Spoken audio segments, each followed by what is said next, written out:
Hello, everyone. Welcome. As you file in here, welcome to the Brooklyn Rail's 524th New Social Environment Talk.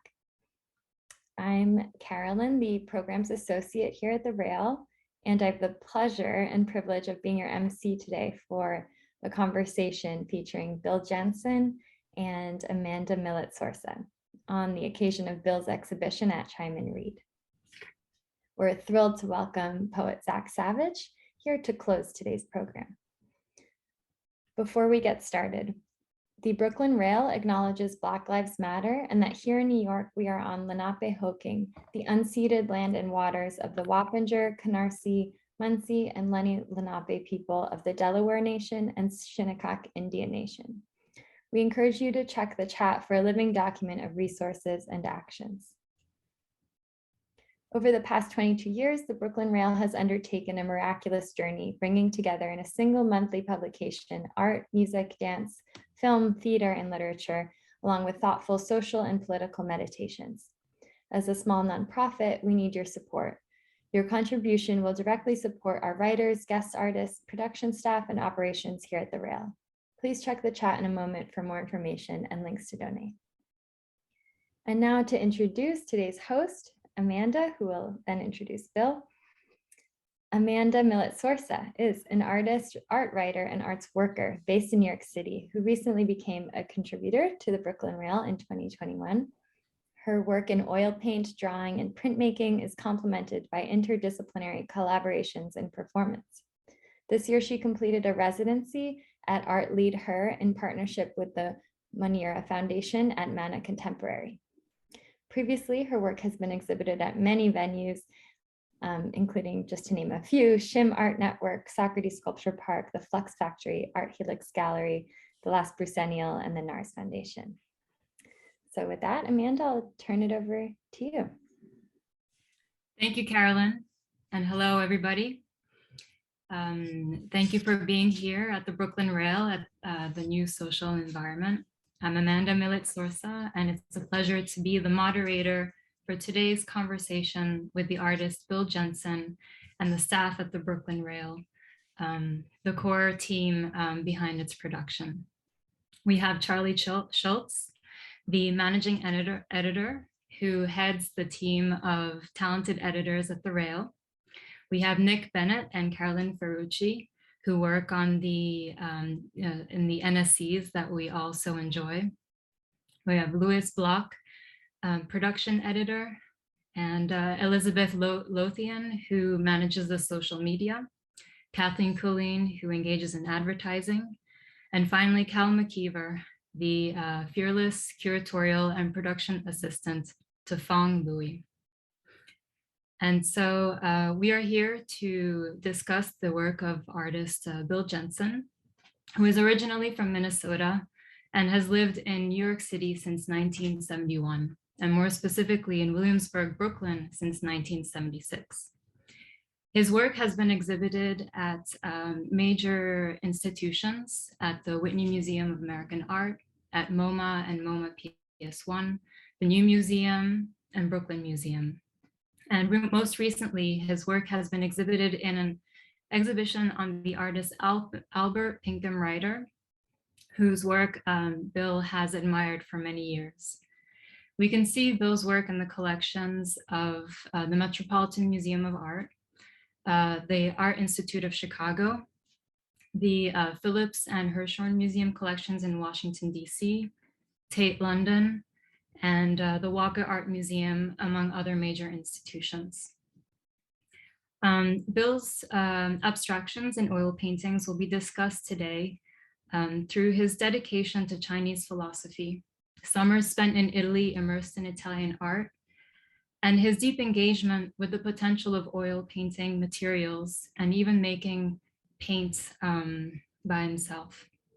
The Brooklyn Rail team visited Bill's show at Chime and Read Gallery in Chelsea. The show is up until April 2nd, and they were moved by Bill's work and so moved that they wanted to ask him these questions, thus sparking the unique occasion we have today to have this conversation. And so we will begin today's conversation with a small poem, a haiku that Bill wrote in 2021 before starting the Q&A from the Brooklyn Rail. Bill, whenever Yes. you're ready. Hello, everyone. Hello, everyone. I'm not a poet, so poets forgive me. But sometimes late at night, like around the Ides of March, the language spirit comes and visits me. And this is a small haiku, 2-stanza haiku that really states a lot of my feelings about my work and art. It just says, I paint. I paint so that the cosmos can remember itself. I paint so that the cosmos can see itself. I paint so that the cosmos can be with itself. I paint so that I can make contact with the cosmos. I paint so that I can be with the cosmos. I paint so that others can be with the cosmos. So that was a poem, a haiku. Again, I'm not a poet. Thank you, Bill. That was beautiful. And so today's conversation, we will begin with Ellen's question. Ellen, please take it away, and we can't wait to hear what Bill has to say. Thanks, Amanda. Hi, Bill. Hi, Ellen. So I've actually, the first time I ever saw Bill's work, I was an undergraduate, and I had a teacher, Eve Ashheim, who took us to visit Bill's studio in Williamsburg. And it's an impressionable teenager. It made quite an impression, quite an indelible mark. So I've been looking at your work, obviously, for many, many years. And I'm just wondering what your relationship is to looking at your work, and how your prior work influences the work that you're currently doing. Okay, that's a perfect question with this slide up, because this painting, Ray Don, I did in 1976. And I hadn't seen it in like 40 years. And I went to Chime Read with Margaret, and I saw this painting, and it took my breath away. I couldn't believe I made something so beautiful. And I was working on this big blue triptych called Blue Cupola, had no idea what to do with the center panel.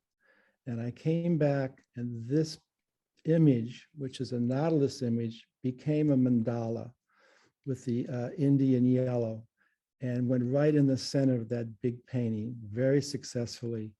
And this small painting has impregnated a lot of the new work. So artists always believe in freedom, but after a while, we sort of have one foot nailed to the ground, which is our own work. I also wrote something about this in the catalog. It says, you can't teach an old dog new tricks, but an old dog can teach an old dog new tricks. So this came from the past and highly influenced the paintings that I'm doing now. Thank you, Bill. That will take us right into the next question, I think, that Nick has, so that you can speak more about this mandala that we're so. Can we go to the Blue Cupola, the next painting? Yeah, that's kind of the perfect segue into the question I had for you, Bill. Firstly, thank you and congratulations on the exhibition, and thank you for joining us today. I was really struck and curious by this sort of double yin-yang symbol that you created, that you're talking about now, and how it kind of appears as a motif throughout works in the show. But I was mostly struck by it, upon entering the gallery in this, the work that we're looking at now in Blue Cupola. My question, leading into how you, of course, talked about it with Radon, that painting before, but there's another painting I saw in the show. Well, firstly, just talking a little bit more about the symbol and how you created it and your thought behind it.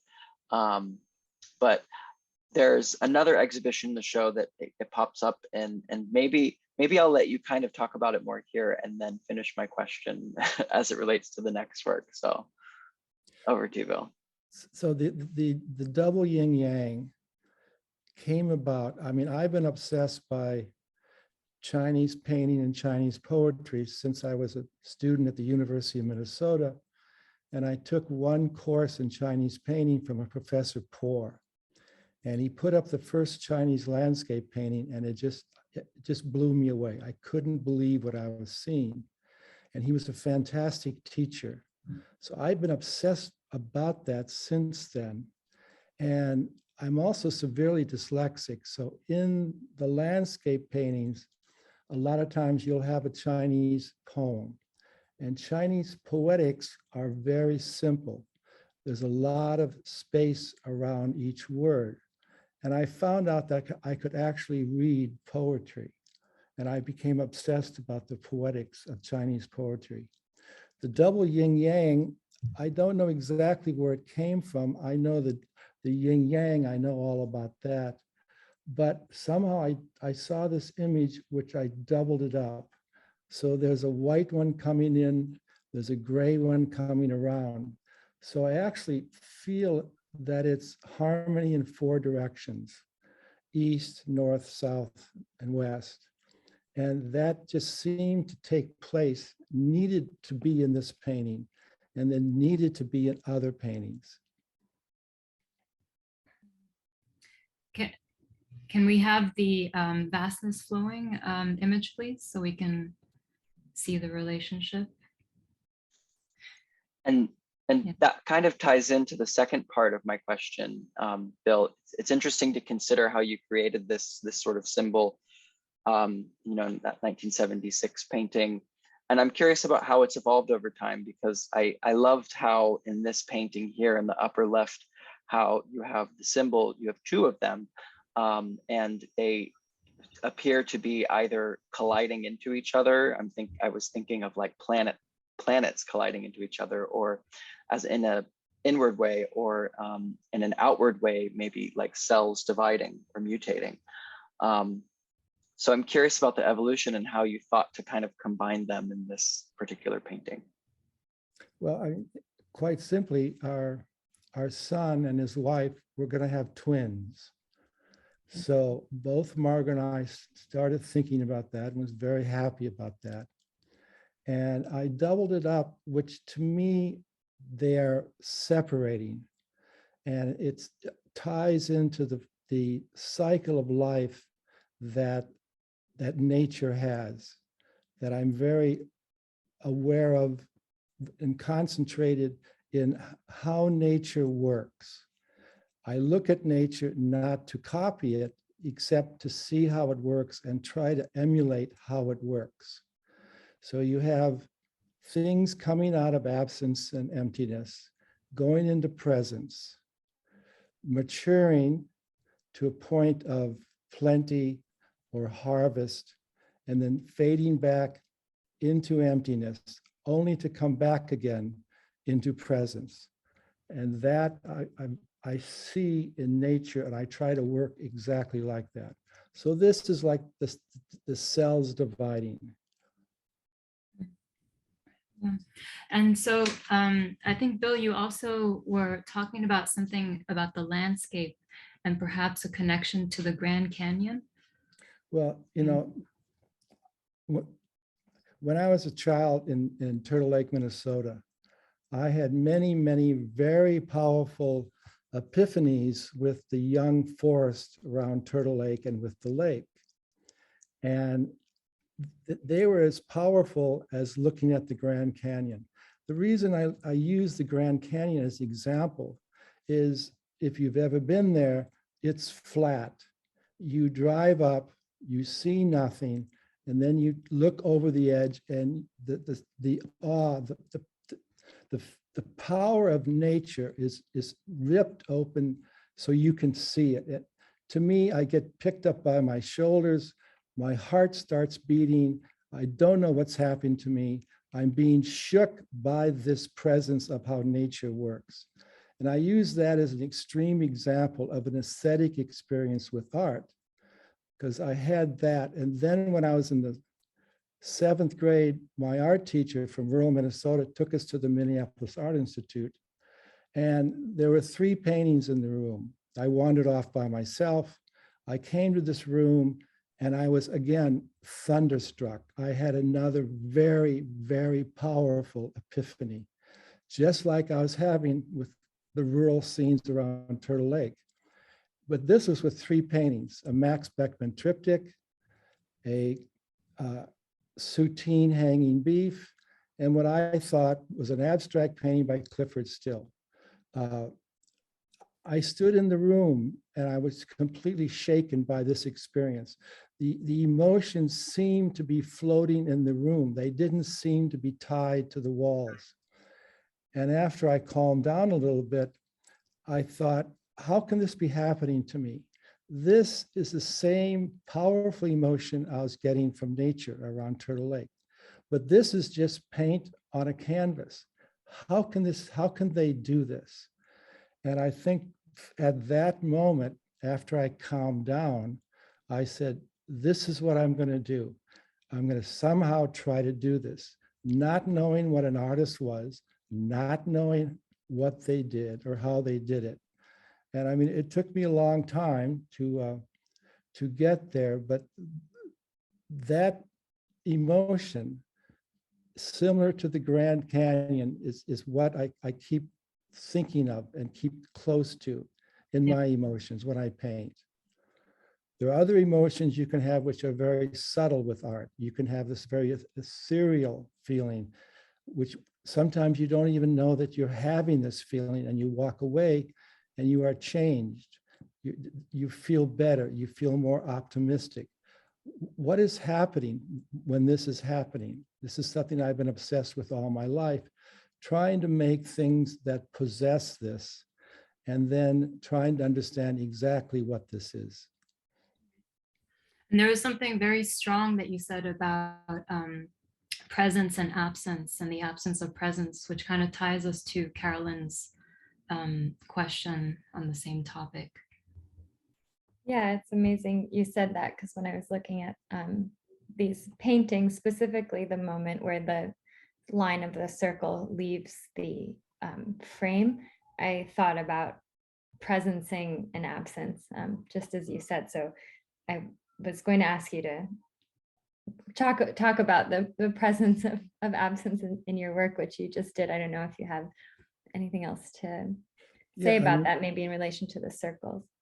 Well, just philosophically, that is a very important point with Asian thought, that the idea of absence is as powerful as the idea of presence. So you could take Asian music, and I think there's a term called ma or mu, which is the silence in between notes. And the Asians believe that that is a very important place, that is where the listener is rushed in between these notes.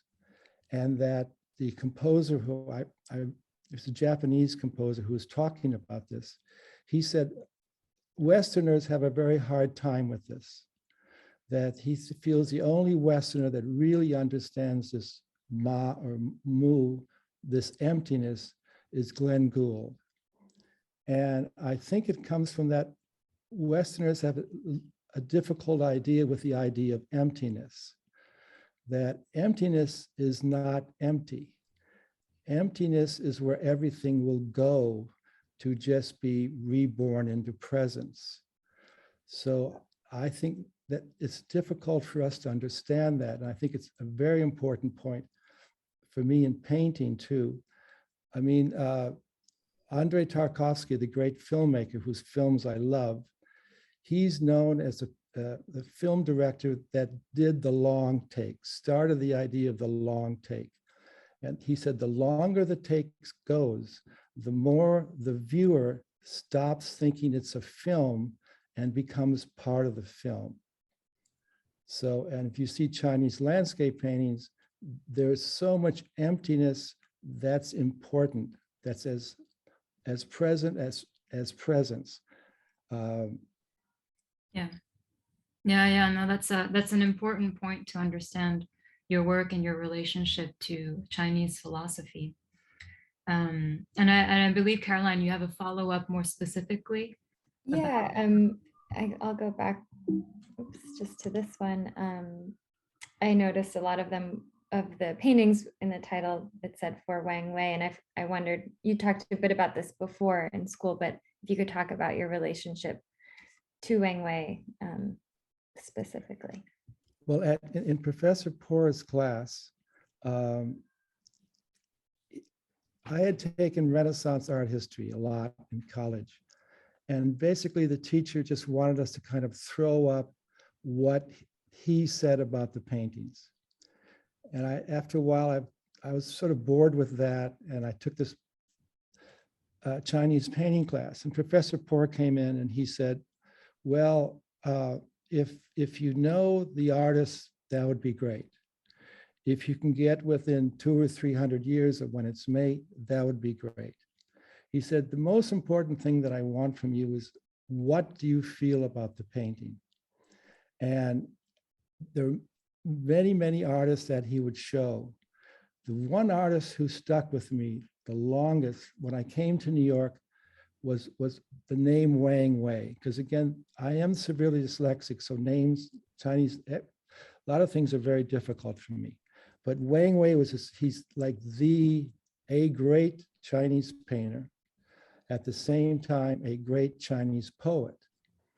And he built this wheel rim Hermitage, which was the place where he would go and meditate and write his poetry and paint his landscape paintings. And a very close friend of mine, David Hinton, is a wonderful poet and also a translator of ancient Chinese. And somehow David and I have known each other now quite a few years. Somehow there's some type of sympathy between the two of us, because I was working on these mandalas. I was thinking about, I think for me, paintings should be titled, that they should not go untitled, just so that in the future we can sit down and talk about the paintings and have a name for it. So I always think about titles. Titles usually come from way after the paintings or towards the end. So I thought, well, I love that thing, wheel rim Hermitage, and I feel that this is a compass in the middle of harmony. I could call this wheel rim compasses for Wang Wei. And I called up David, and we were talking, and I said, well, I'm working on these paintings for, I might call the wheel rim compass for Wang Wei. And he said, I'm working on the poems that's incorporated in the wheel rim Hermitage. There's 21 poems. So he was working on the poems at the same time I was making these paintings. Mm. And Wang Wei is really considered the first real river and mountain painter in China. And he also is considered the one who can take the viewer, the narrator, the self, the I out of the poem the best. And that became a very important concept in China, you know, Taoist philosophy way back before the Christian era. It was finally written down by Tao Chin, a poet, where in a poem he mentioned an occurrence appearing of itself. And what they meant by this is that the Chinese felt from very early on that human beings could not see reality, that we mannerize it with these parameters of where we feel safe within, because of socializing ourselves and language, that there are parameters. And they said that they would like to make art without the parameters of the human. So basically, by taking the viewer out, the self out, the I out, they would write this empirical poems. And Wang Wei was supposed to be one of the best at doing this. These poems are very short. But he's one of my heroes. And none of his paintings are left. They were all on the 7th century. They're all on silk or paper. They're all destroyed, but there are copies of his paintings that I love to see. Yeah, I love what you say about taking the self out of out of the work. It's very core to the Chinese philosophy, but perhaps something that we can draw a link to. If we go back to Blue Cupola, Carolyn, there was a question that Nick wanted to ask that will kind of take us to how the self can be taken out in a different way. I believe, talking about, I think, Bill, you had something to say about anthropologists and the studying Paleo paintings. So Nick, if you could ask Sure. questions. Sure, and I think the erotic is very much a part of that. I loved this painting so much, and I stood in front of it for a long time. My sort of take or assessment on it, of course, Bill, knowing how knowledgeable and well-versed you are in Renaissance painting, I saw it as it's titled a triptych, but it could be kind of seen as like an altarpiece, where in the left, I don't know how well we can see the details here, but on the left, I see as there are more curves, and I see these as perhaps like a female representation, whereas on the right, there's sort of this very muscular male figure that it seems like a figure, but then kind of morphs into an abstraction.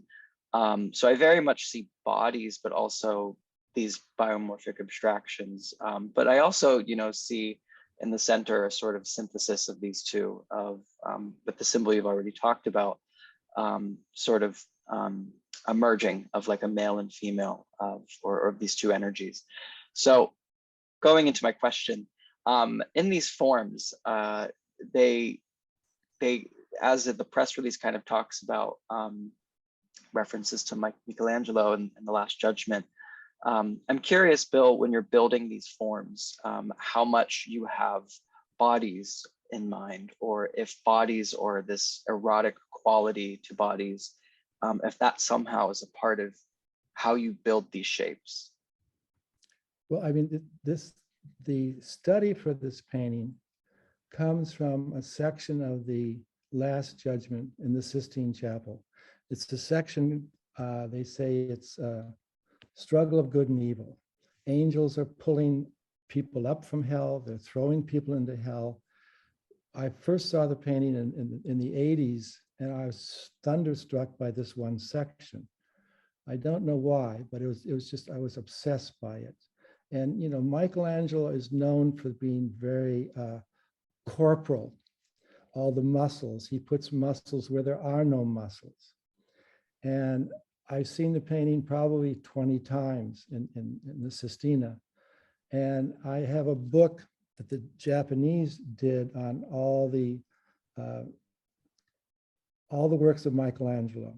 And it has this big center fold out of this one section. And I was obsessed about it for years, but I didn't do anything.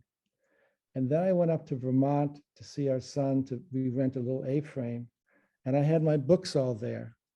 And they're open like they always are for me to walk by and look at them. And somehow I thought I should do a drawing of that painting. And that section of that painting. And I did a drawing. I abstracted it, I turned it over, I turned it around, I did this, I turned it inside out, and I got these images, these two sets of images. There was a third image that I got rid of. The moment I finished that drawing, I said there's 20 years of work in this one drawing. And usually I work very much like an empty mind. I just start the painting. I don't really have studies in mind before the painting. But this way of working, which I had a definite design to work from, it was a new way of working for me. And I'm still obsessed about these images. And Amanda mentioned the Paleo paintings. There's two men, I think one is French and one is Australian, that have come up with all these new thoughts on what the Paleo paintings, why they were made. And they studied there's a few shamanistic cultures still existing in the world. They studied people in trances there. They studied people taking drugs and having trances, and some other people that didn't have to take drugs that would go in trances. And they came about with the 3 levels of trances. They said the first level in a trance is you see geometric forms. The second level, you see animals and humans interacting separately. They said the deepest level is you see what they call the grotesque. The grotesque, I think you may know these images. There's like figures with deer heads on. There's figures with deer bodies. It's a combination of human and animal. And I was struck by that idea of the grotesque. And that's what played into these paintings. And I did abstract it from Michelangelo. I don't know why I started doing what's known as transcriptions. Marg and I were running an atelier at the New York Studio School, which, if you know about it, they're very, very involved in these transcriptions. And maybe it played into this. Finally, in my head, I said, I should do a drawing for this. I should work on this. But this is one way I work. The other way is like the empty mind, which I talked about. So people are they don't quite understand why I have these kind of bodies of work in all 4 rooms that are kind of distinct in themselves. But it comes from the idea that I discovered a long time ago in Italy. We rented the first house, we went there. All my history is gone. I have no history around me. I let the drawings go any way they wanted to go. And that kind of freedom really helped the work. So I have different ways of working. I have another way of working where I have a painting which is backed with gator board I can use as a table. And I'll mix paint on it, and after a while I'll look and I'll say, oh, that's pretty interesting. And that becomes a painting. So I found that the more ways I can start a painting, I feel the deeper the image becomes. Does that help?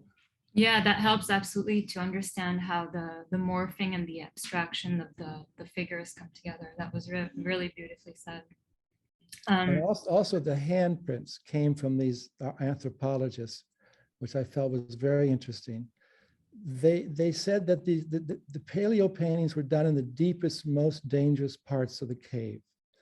Now, before that, they thought that the Paleo paintings were just for decoration. If they were for decoration, they would have been up in the least dangerous part of the cave.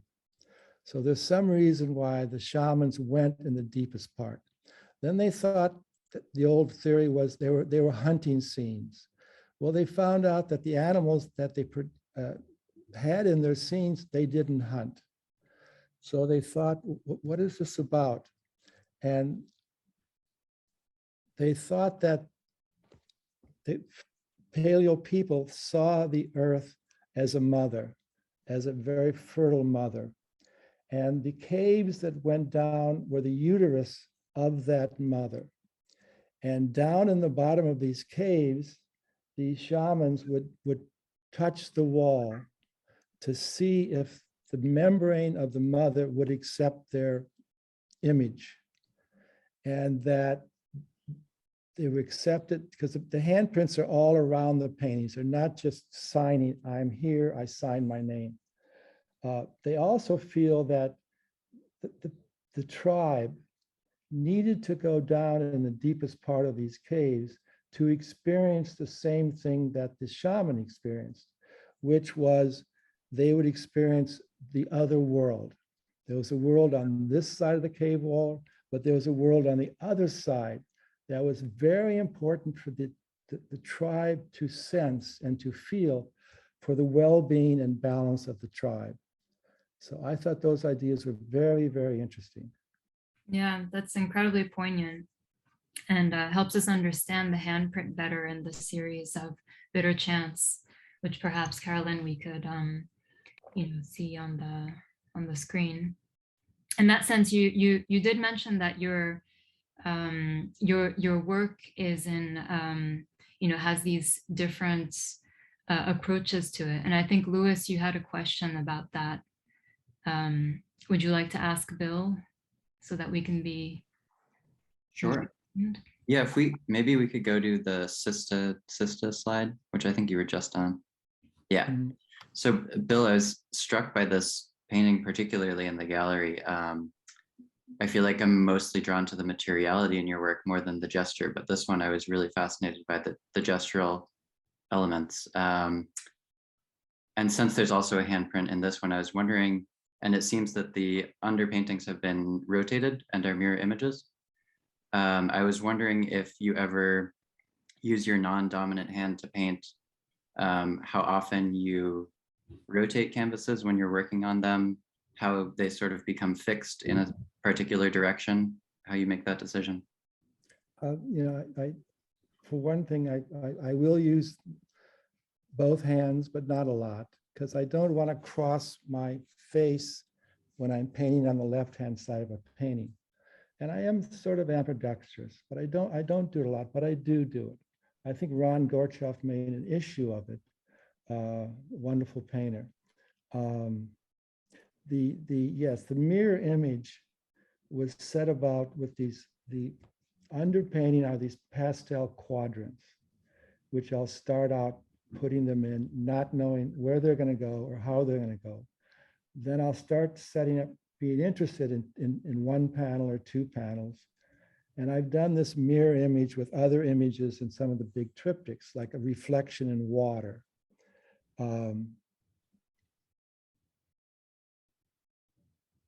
What was the other question? Yeah, so the real image of this, called Sister, is kind of this really, we have grandchildren, and to see the three daughters run around with this incredible frenetic energy is quite fantastic.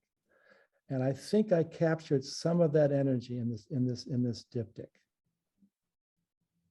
Yeah, absolutely. I think we can definitely see that. And it's so wonderful that the different parts that occupy your mind and your life are reflected in these groups of paintings. Could we perhaps, Carolyn, see the bitter chants and then followed by the Chan Bones? Because I think Ellen had a question for Bill regarding that painting. Yeah. So it's been so interesting to hear about, you know, the specific image references and things that are going into the most recent paintings. And I'm thinking about like the oracle bones and the Chan bones, that in which a sort of a single image seems to be emerging out of the abstraction. And I'm just wondering too about that process, if there's a form in mind, because it's a singular and specific form. I'm just wondering how that comes out, if it's, you know, you're starting with something, or it just it emerges as you're working in that particular. Can we go back to Oracle Bone Fire Spirit? Yeah, this, so in the middle of this painting, there's a little drawing, and it's again a new way of starting a painting for me. We have a fireplace next door, and we have the fire on every night. And I've never seen two flames the same, so I'm fascinated by fire in the fireplace. Mm-hmm. And I saw this image in the fireplace, and I made a little sketch of it. And the next day, I just stuck it in the middle of this painting. So that's actually a collage element in the middle, and then kept painting on top of it, moving out from it. And this is another painting that started out as a table, a work table, where I'd put paint on and paint would drip and it'd do things. And I would look at it later and say, this is fairly interesting. There's a seed of life. There starts to be this life breath in a painting. And I feel once I feel that seed of life, no matter how unformed it is, the rest of my work is to articulate that emotional life of that seed to its fullest. And with this painting, there's craquelure on both sides. And I've never done that before, and it was done on purpose.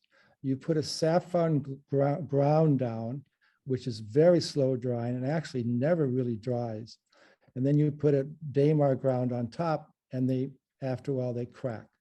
So that kind of reinforced the idea of this visceralness of this group of painting. This is not one of the bitter chants, but it's in the same room. So the craquelure seems to be more like nerve endings. The whole series of bitter chants came about where I had a tremendous amount of knee pain, hip pain. I was on crutches. I was going through operations, but I still had to work. And it seemed on the beginning of those bitter chant paintings that I could actually paint the paint out by working on them. And if you see a lot of the paintings, I'm almost scratching with my fingers into the paint, almost like they were scabs or something. I don't say the paintings are about pain, because I think the paintings finally transcended it, but I think they're the most visceral paintings I've ever made. There's a feeling of below the surface, of below the skin, very visceral in those paintings that I think came about from what I was experiencing physically. Yeah. Yeah, I love what you're saying about the physical and visceral experience that you have about making the painting. I believe, Elizabeth, you had a question about the panels and the size that perhaps you could ask Bill in this regard. Yeah, thanks, Amanda. I was really struck by the size when I went to see the show of your multi-panel paintings, both Stillness Flowing and Blue Cupola. And I was wondering if you could speak a little bit about what inspired you to create at this larger size. It's a pretty simple answer that John Chimes, many years back, gave me a commission. I think he wanted me to paint somewhat larger paintings for his house in Amagansett. And I went out there and I looked and I figured out some larger panels that I could make. And the other thing is that I really like times at which my art challenges me. And I'm very depressed after shows. It's a very hard time for me. But I know to go up to my studio and just sit. And I went up to my studio after one show, and I'd never made triptychs, diptychs, or anything before. And I sat there, and there were in the middle, there were 3 primed stretchers, just primed white. One was one size, the other 2 were similar size. And I sat there and I said, my art is challenging me to do something. And whenever that happens, I take up the challenge and I do it. So I made some studies. I had done dark paintings, very, very dark paintings. I'd done some gray paintings like Oracle Bones. And I thought I made a little drawing of 3 panels, 2 darks and a light. And I thought, I knew what the darks could be. I didn't know what the center panel could be. And I have a kind of altar up in my studio of these great pieces of art that I love, that are, again, open all the time. And one of them was Andrei Rublev's Trinity, which the film Andrei Rublev that Tarkovsky made is about. And I've watched that film 1,000 times, and that book is always open. It's the 3 angels at Abraham's table. And again, I took that and I sort of abstracted it and got this sort of center image that I could then begin to work with. Ronnie Bladen has a great triptych that the Museum of Modern Art has, who is my closest friend and a mentor as a friend, a 3-panel silver triptych that I saw, Mark and I both loved it. And then there's a de Kooning triptych that was at a retrospective at the Modern, I think in the 80s sometime, I forget. But it was in this room all by itself. And I didn't know de Kooning ever made a triptych. we were baffled at this painting, and Marg and I went back many, many times and just sat in this room with this painting. And it was his only commission. It was a commission for a Presbyterian church in New York City. And it was 3 panels, similar size, but the middle panel was shorter. And I believe that was for the altar, that there was an altar that was the paintings would sit on top of. And in Italy, there are many pedellas and altars, and there are paintings that are shaped to go around the altar that are up lower or down lower. And I was mesmerized by this painting. And I finally figured out in my feeling that the 3 panels was past time in the left, present time in the future, and present time in the middle, and future time in the right-hand panel. And he gave it to the church, and they had it there for 6 months, and they said, get it out of here. We don't want it. And I don't know, maybe John Elderfield knows whether he actually painted a triptych or he just had paintings in his studio that he kept moving together and putting together and getting this. But that was a very important painting for me. That started that idea, both that experience of sitting in my studio and being challenged by my art, and 2, art that I had seen. And I am very sensitive that moving the panels up and down, the middle panel comes forward, it seems to walk out into space at you. The panel goes up, it seems to be more ethereal. I'm very, very sensitive that in those proportions, I take a lot of time sensing out. Yeah, thank you for giving us insight into the triptychs and the panels and the altars especially, which I feel tie into all the time that you spent in Italy. And I think Elizabeth, you had a question to know more about Bill's engagement with Italy. Yeah.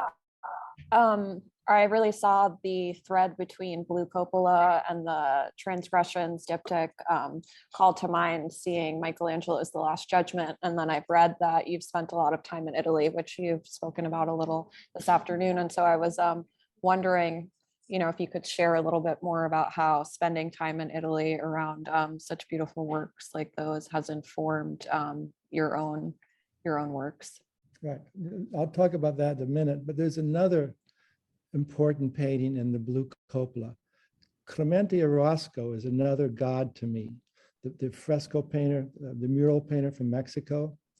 And Marg and I went down and we went to Guadalajara, which is where he was born. And the Minister of Education gave all these artists buildings to paint in. And there's an incredible building called the Cabanas, I believe it's called. It's sort of a Spanish Palladio. It looks like it was a church because it has a cross to it, huge stone building that Orozco painted every square inch of. And I think every American artist should see this because it is art of the Americas. And the cupola is there. The reproduction is open on my table, but it's called Man on Fire. And Orozco believed that as soon as we're born, we start to burn. So when you look up at the cupola, you see this perspective from the feet up of this burning man. And that's he's a very important painter to me, and so is that. The thing about Italy is really multifolded. It's very complicated, but when I first went into Italy, as soon as I crossed the border, I felt there's something different than I just crossed from Austria. And I think, the Italians have been trying to make things of beauty for thousands of years. And that enterprise comes up through your feet. It's like it's in the soil. It comes up through your feet. And that sensation of that struggle to create beauty is much different than, say, Minnesota. We haven't been trying to make things of beauty for thousands of years. The Indians have made beautiful things, but not in the preponderance that Italy has. And I come from rural Minnesota, so for a long time, I had tremendous guilt about being an artist. I come from a very pragmatic family. My grandfather was a master craftsman. So things you made had to function in society. They had to have a function. Or why are you doing this? Why are you in a room all by yourself working that has no function? And going to Italy and living around the farmers in the mountains like we do, they had, art has a function for them. As much as wine and food, it is an integral part of their life. And I don't think America's got there yet, but that kind of really helped me deal with that kind of guilt. And then also thinking back in my childhood, that room at the Minneapolis Art Institute, the Paleo paintings, that art really has a place in our world. And one of that places is to connect us with the cosmos, to connect us from where we come from. And I think that's an art experience, that to me is one of the things we are connecting. So both, seeing the great paintings, experiencing them, the churches, the architecture, the Italian people are fantastic. We had a 1-year-old child. They love children. They take care of children. And we've gone back every year. We rent the same house in the mountains above Siena. We just rent the house. And I have studios where the pigs used to live. I put up these sun tarps, and I basically paint outside all day. And Margaret's up in the loggia by the house. So, it's a fantastic experience. That sounds lovely. Maybe we'll all visit you someday. But since we're on the territory of Italy, I think that Louis, you had a great question about the folds in the fabric that you may want to ask. This is actually a perfect slide to stay on. Specifically, the left panel, I was thinking of, I haven't had the opportunity to see the Sistine Chapel in person, but just from reproductions, the cangiante colors in the folds of some of the drapery, and the way that you're sort of removing layers of color and uncovering former layers and creating those highly saturated fields against each other. And I was curious if you see that flattening as sort of a way to excavate a color, or if you're aware of all of the different layers beneath, do you remember them as you've put them on over the years? Or is it sort of a chance operation to find color again? I mean, I think after you've worked for so long, you really sense everything that's down there. And yes, there is excavation in my work. I'm an additive and subtractive painter. I put things on, I take things off. What's interesting to me, if I can segue your question a bit, is the drapery. That I've always been obsessed since I went to Italy, that there's a little hand, a little face, a little foot, yet the paintings are so powerfully emotional. And you can take Giotto as an example, that monumentalness of that. And I think there's some secret that the Italians knew about drapery and wringing out emotional qualities in it. Because if you think about drapery, you are going down into this deep recess, darkness, and then you're coming up to the top of the mountain and back. And emotionally, that ride is very, very important and interesting and deep. And I've been studying Italian drapery. I've been studying drapery for a long time. And the big painting, Vastness Flowing, has Buddhist drapery in it. The left-hand panel has this study of Buddhist drapery. And I think I maybe started to understand what they can do in drapery with that painting. Yeah. No, that's thank you for letting us know about your deep study of drapery, and especially extending it to Buddhist drapery. Perhaps we could go to Great Image Has No Form, which could give us a little bit more information through Charlie's question on the evolution of how you work? Yeah, thank you. It's been great to listen to you, Bill. And Amanda, you're doing a wonderful job facilitating all the questions. This painting I wanted to ask about because it has the longest, it has many years in it. And I think maybe after listening to you speak, my question is really about the life breath, but I'm going to read what I wrote for Amanda. Can you talk about Great Image Has No Form and how the composition evolved as it was being made? Specifically, Bill, moments of doubt or moments of uncertainty, and how you handle those moments, how you move through them or change them. Very complicated question, very complicated answer. I take the moments of doubt. When I really started being serious about a painting, I was in my studio and I was thinking that the experiences that I had with art, these thunderous epiphanies that I had with art, I felt human beings weren't capable of making it. That no matter how smart you were, how gifted you were, something else had to come into the art to give it that life breath. So I thought that if I could leave my art be a life force, that every day going in my studio, it would take me someplace. That the idea that something that's truly amazing is something that you can't think about. You can't conceptualize it. So by having this working process of every day going in your studio, letting the art drag you, pull you sometimes, is the way I work and the way I find images. And after 20 years, you look back and you see where you are. You couldn't imagine being there. You couldn't have dreamt that's where you are.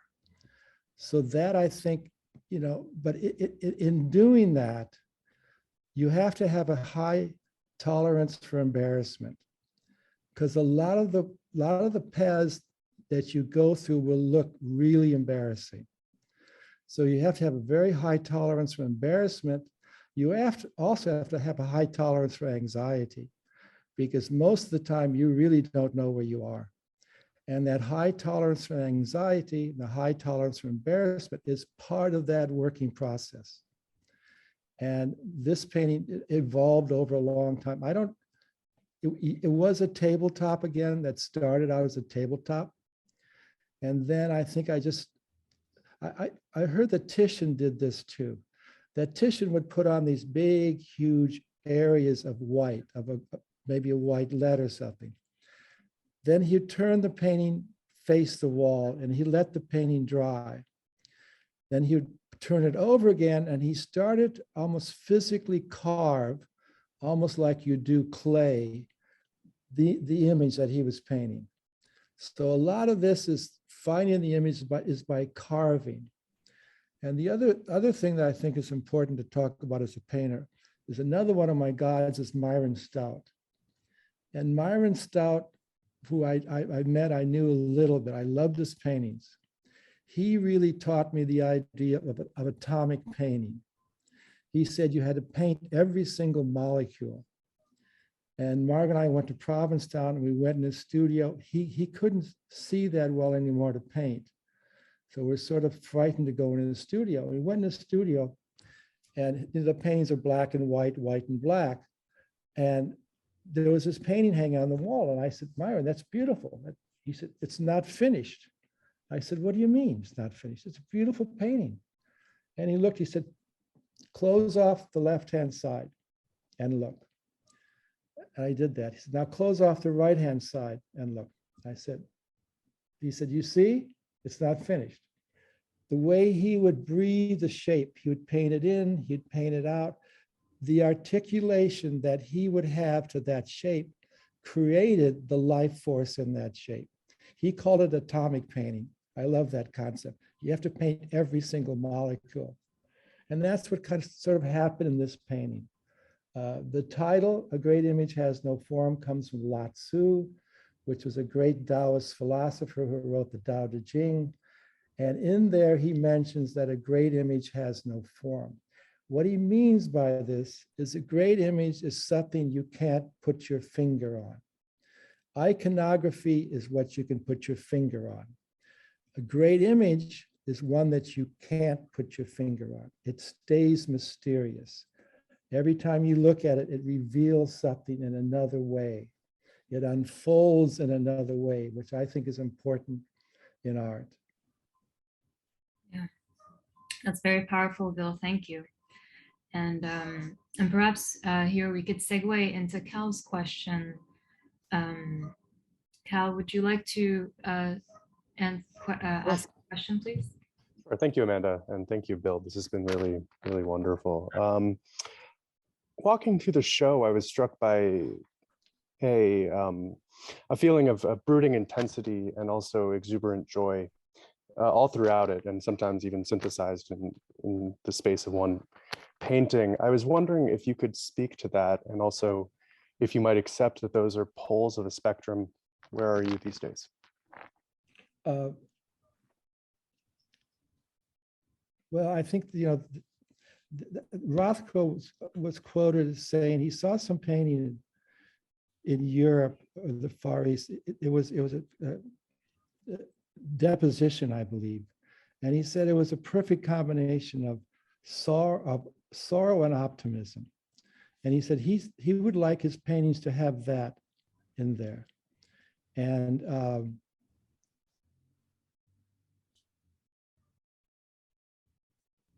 something else I was thinking of, I forgot. So also I have a love of African music.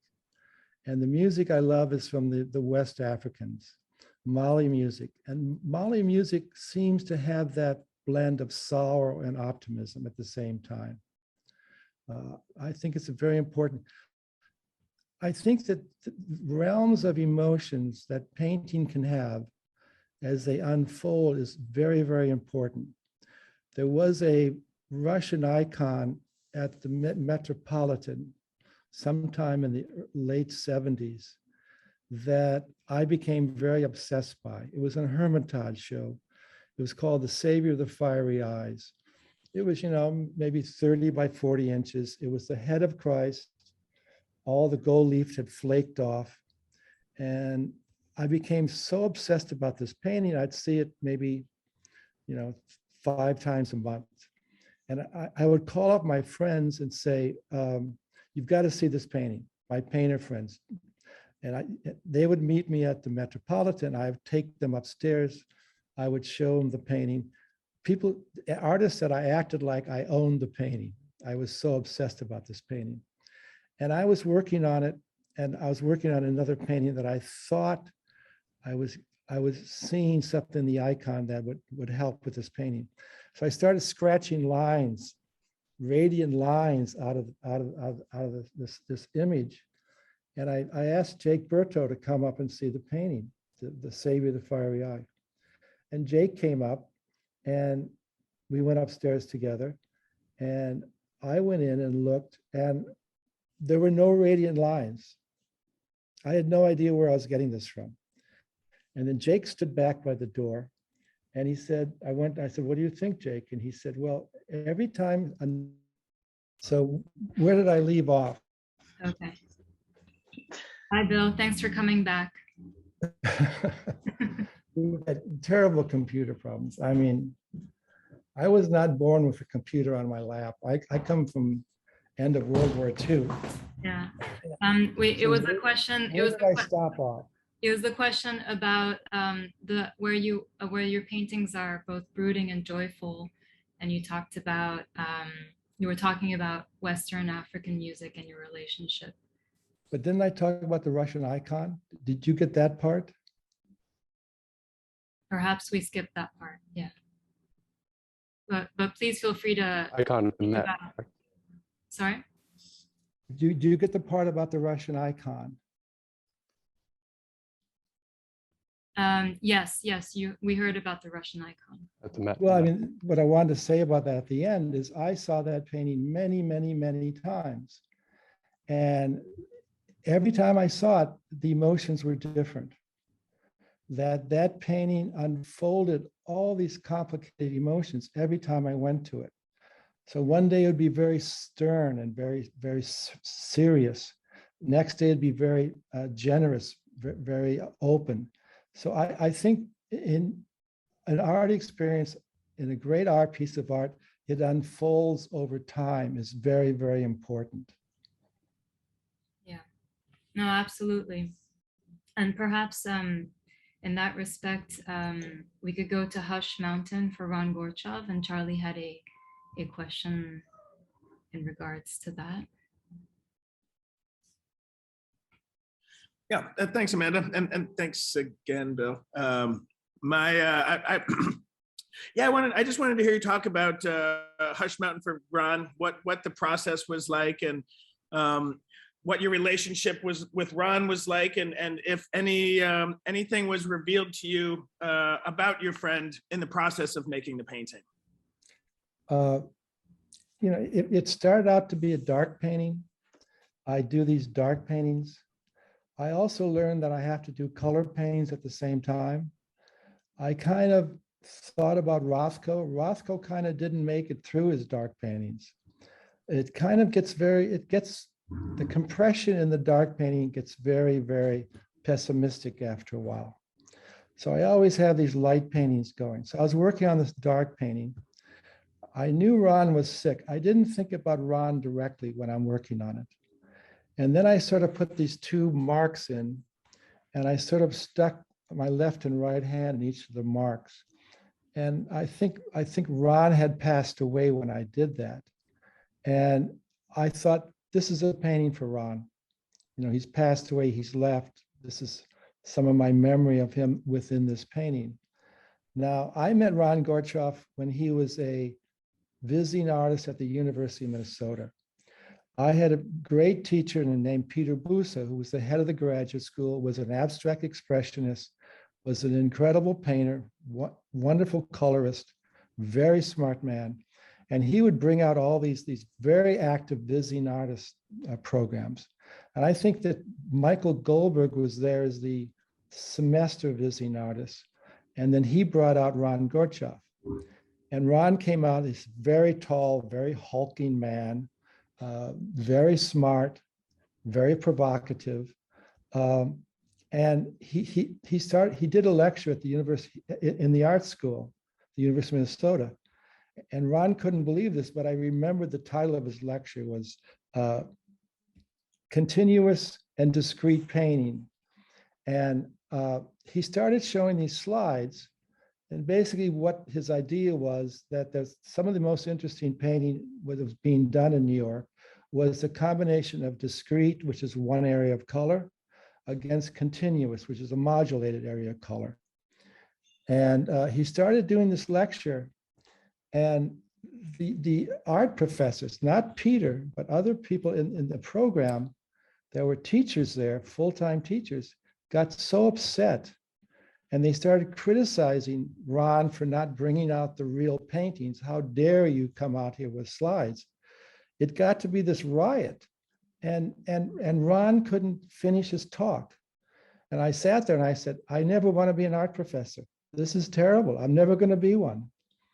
And then I came to New York, and I had a studio on Broome Street. Ron's studio was on Grand Street. So we're really close neighbors.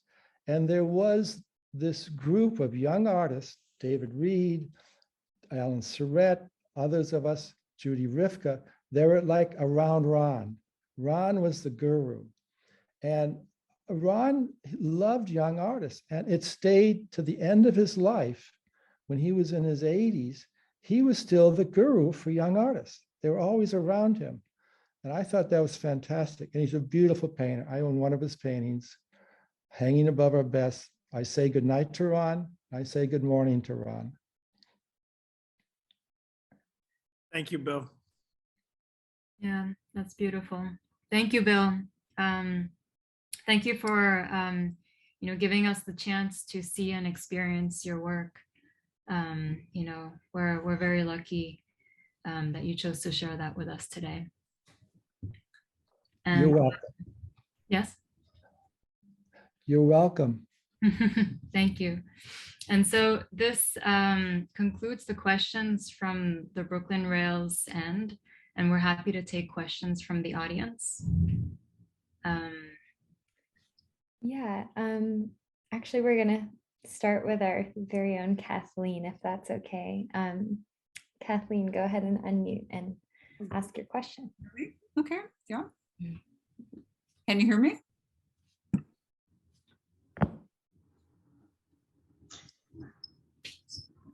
You just have to turn the mic on, Kathleen.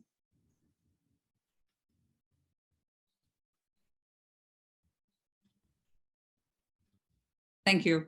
Thank you so much, Bill. This is an amazing talk about the formal concerns of the circle, the evocative potential. When I see the circle paintings, I think of that painting in the Met, which was so inspiring, the Giovanni di Paolo, the creation of the world and the expulsion from paradise, because it operates on so many levels, as does yours. I was also struck by the influences with the shamanism, etc. I'd like to know if you were influenced at all by the West Coast artists, Bruce Conner and Jay DeFeo. I see some of those, you know, the circular patterns and the mysticism in their work. Did you know them? Did you have any communication? No, I didn't know them. I mean, I don't know a lot about their work. I do like both of their works that I've seen. I wouldn't consider they're an influence. Okay. Right, that's fine. And do you know the painting in the Met? I can send you. Oh yeah, no, I love that painting in the Met. Amazing. I have that card upstairs in my studio all the time. Good. Thank you, Kathleen. Thanks so much, Kathleen. So we're going to turn it over to Fong Bui. If you would like to unmute and give us your question.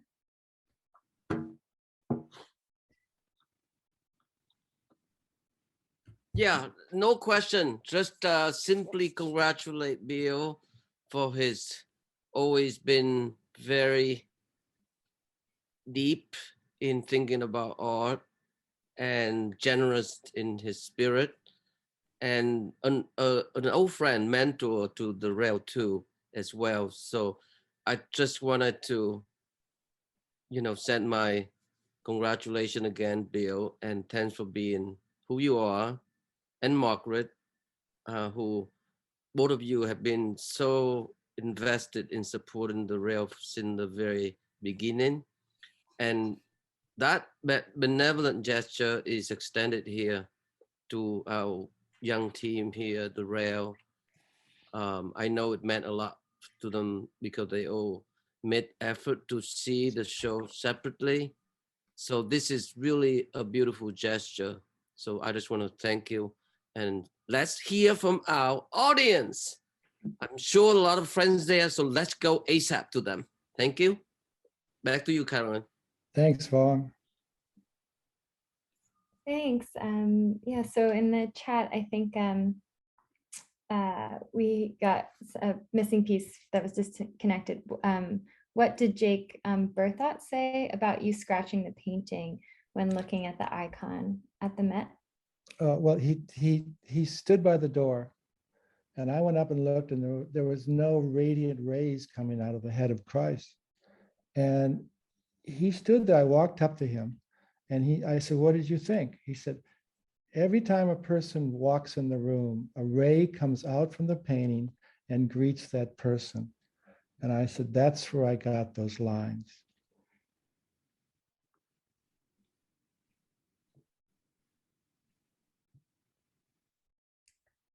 Thank you so much. Did we have another question from the chat? If I may, sorry, Carolyn. Raymond, maybe you could ask your question. Hi, Bill. It's great to Hi, see Raymond. you. Good seeing you. Fabulous show. I was wondering, can you sum up or say something about what you learned from your experience as a student with the poet John Berryman? I mean, what I learned is that there is some intelligence in the world that are so far above me.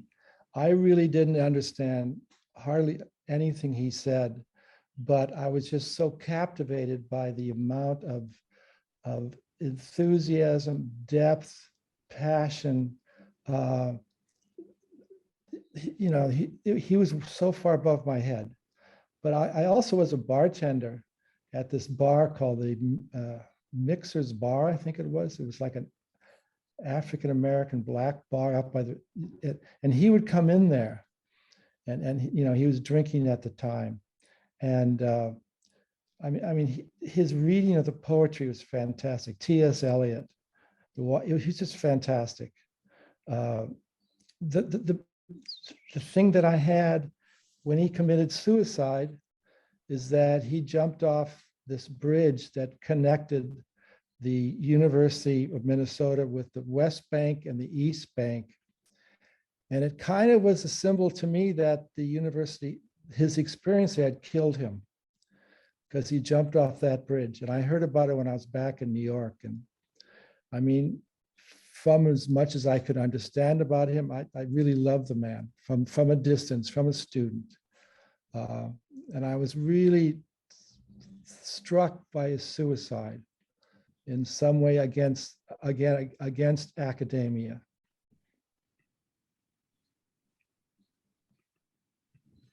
Thank you, Bill. That was really such a wonderful conversation that we had, and thank you for the audience to participate. As is the tradition, there is a reading by a poet at the end of our Brooklyn Rail NSEs.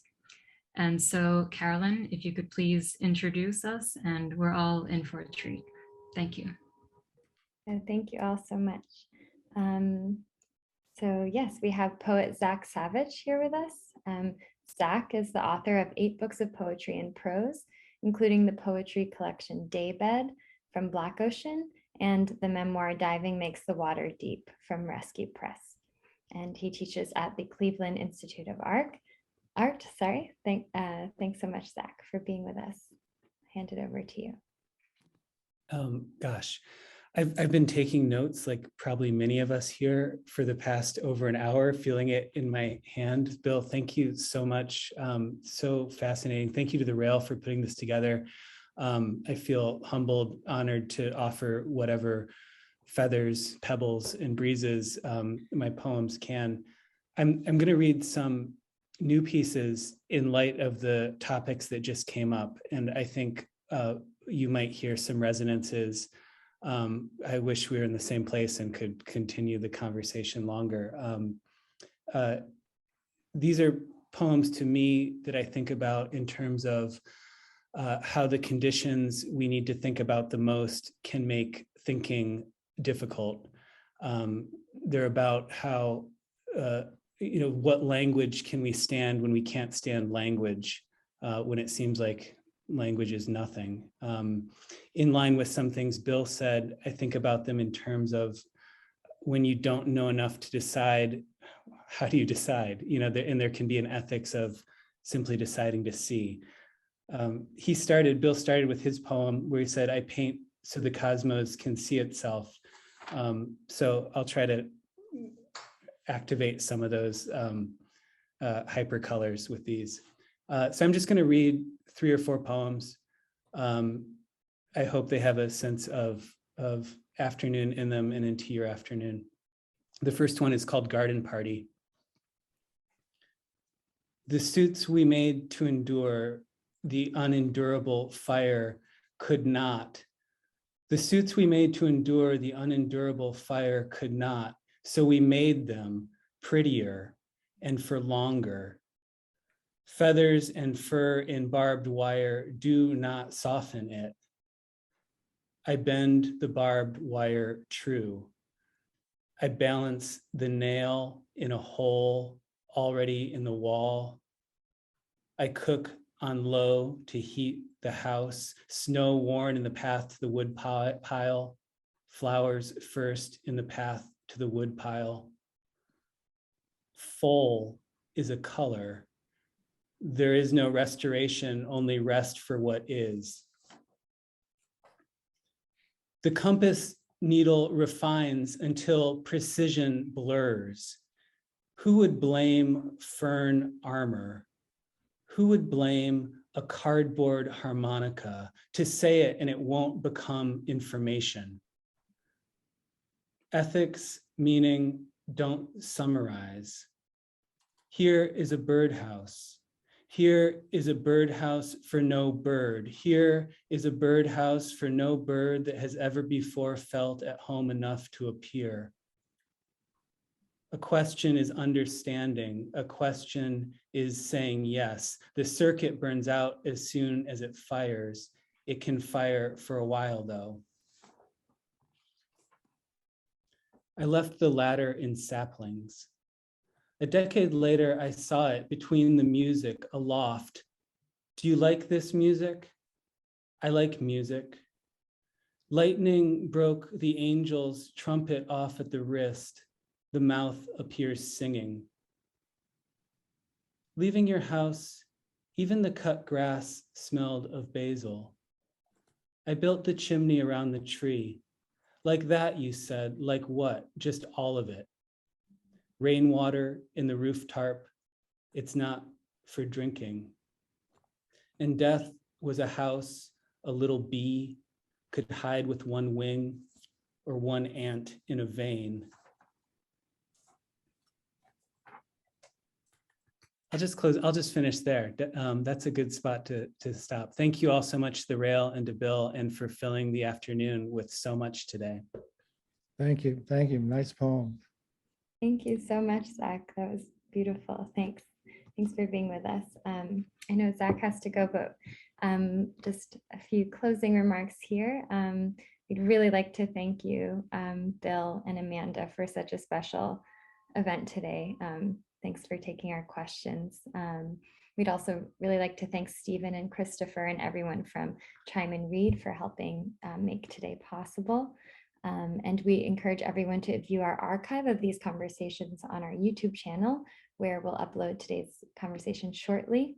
And please join us Monday at a special 6 p.m. Eastern for a conversation with defamiliarizations in Chinese visual cultures and aesthetics, featuring Gia Andrew Hammond and Paul Gladstone.